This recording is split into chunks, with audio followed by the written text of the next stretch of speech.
પાણિયારીએ દીવો કરવાના આ ફાયદાઓ જાણી લો તો ઘરમાં સોનાનો સૂરજ ઉગશે। પાણિયારીએ દીવો કરવાથી તમે ધનવાન બની જશો। પાણિયારીએ દીવો કરવાથી જે ધારો તે તમારા પિતૃદેવ રાજી થઈ પ્રસન્ન થઈ તમારી જિંદગીમાં સુખ સમૃદ્ધિ વૈભવ દરેક પ્રકારે તમે સુખી અને સંપન્ન થઈ તમારા જીવનને ધન્ય બનાવી લો।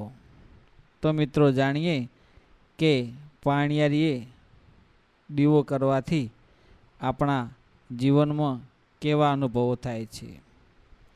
આપણા ગામમાં જૂના જમાનાથી રિવાજ છે કે પાણિયારીએ દીવો કરવો એ કોઈ નાની સૂની વાત નથી, પણ એની પાછળ ઘણા બધા ફાયદા છે।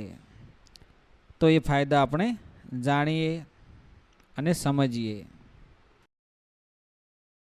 તમે બધા જાણો છો કે પાણિયારીએ દીવો કરવો એ બહુ શુભ વાત છે અને આપણા જીવનને ખુશ કરવું, સફળ રહેવું, સફળતા મેળવવી, વધુ સારું બનવું, આપણા જીવનમાં આપણા બાળકો, આપણા પિતૃઓ, આપણા વડીલો, આપણા ગુરુજનોના આપણને આશીર્વાદ મળી જાય તો આપણું જીવન ધન્ય થઈ જાય।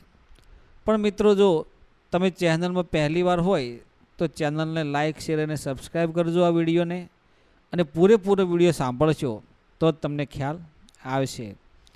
તો ચાલો આપણે શરૂ કરીએ કે આપણે પાણિયાર દીવો કરવાથી શું થાય। તો ઘરમાં ટાઢક અને હકારાત્મકતા આવે, સકારાત્મક ઉર્જાનો સંચાર થાય। જેવો દીવો પ્રગટાવવાથી ઘરમાં એક અજબની ટાઢક અને શાંતિ વર્તાય। અંધારું હોય ત્યાં દીવો કરીએ એટલે અંધારું ભાગી જાય ને અજવાળું થાય ને, એમ ઘરમાં કોઈ ખરાબ વિચાર હોય, નકારાત્મકતા શક્તિ હોય તો એ દૂર થઈ જાય છે। પાણીનું ઠેકાણું તો પવિત્ર જ ગણાય, પણ ત્યાં દીવો થાય એટલે આખું ઘર સારી શક્તિઓથી ભરાઈ જાય। પાણીના દેવતા રાજી થાય, જળ દેવતાનો આદર થાય। પાણી વગર આપણે જીવી ન શકીએ, તો પાણી તો જીવે જ છે। પાણિયારીએ દીવો કરીએ એટલે આપણને પાણીના દેવતાને રાજી કરીએ છીએ। જાણે કહીએ છીએ કે હે ભગવાન, અમે તમને પાણી આપ્યું છે એના માટે તમારો આભાર। તો આ દીવો કરીને આપણે પાણીનું માન રાખીએ છીએ, એનું મહત્ત્વ સમજીએ છીએ। જીવાત ભાગે ને ચોખ્ખું રહેવે, કીટાણુનો નાશ થાય। જુઓ મિત્રો, ચોમાસામાં એવા ટાણે પાણીની આજુબાજુ જીવાત થતી હોય, દીવો કરીએ એટલે એની ગરમીથી તે પ્રકાશથી તે બધું દૂર થતું રહે, મચ્છર ભાગી જાય, પાણીનું ઠેકાણું ચોખ્ખું રહે, માંદગી ઓછી આવે અને એક જાતની સફાઈ રહે। ઘરમાં સફાઈ તો રહે, વાતાવરણ ચોખ્ખું રહે, સુગંધવાળું રહે અને શુદ્ધિકરણ થાય વાતાવરણમાં। ઘી હોય, તેલ હોય અને તમે એનો દીવો કરો અને બળે એટલે મસ્ત સુગંધ આવે।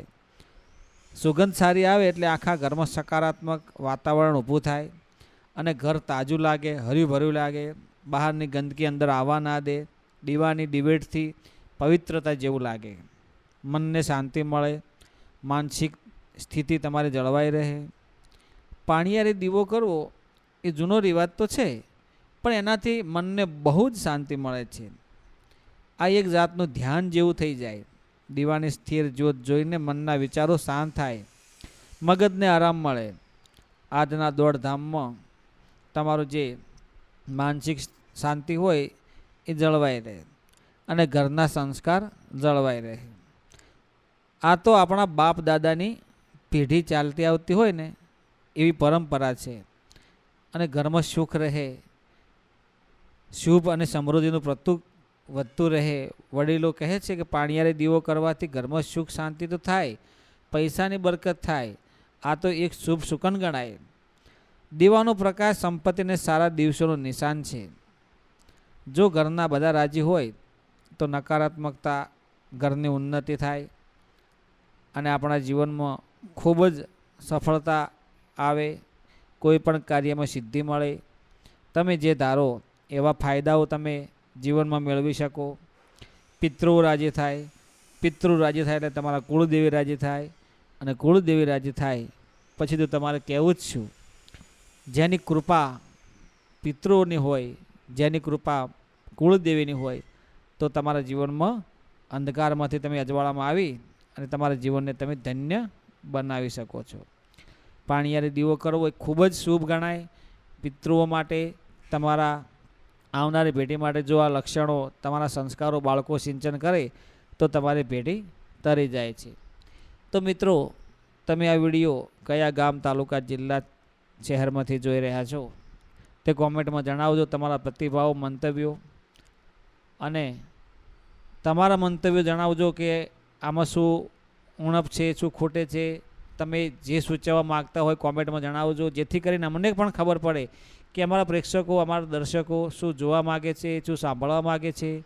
તો અમે પણ તમારા સુધી કોઈ સારા વિડીયો લાવવાની કોશિશ કરતા રહીશું, સારી જાણકારી આપવાની કોશિશ કરીશું, અને સદાયને માટે ભક્તિમય તમે અને હું બધા રહી અને આપણા જીવનને ધન્ય કરીએ, ઉજાગર કરીએ એવી હું આશા રાખું છું. બધા જ મિત્રો બોલો જય ગુરુદેવ, જય માતાજી.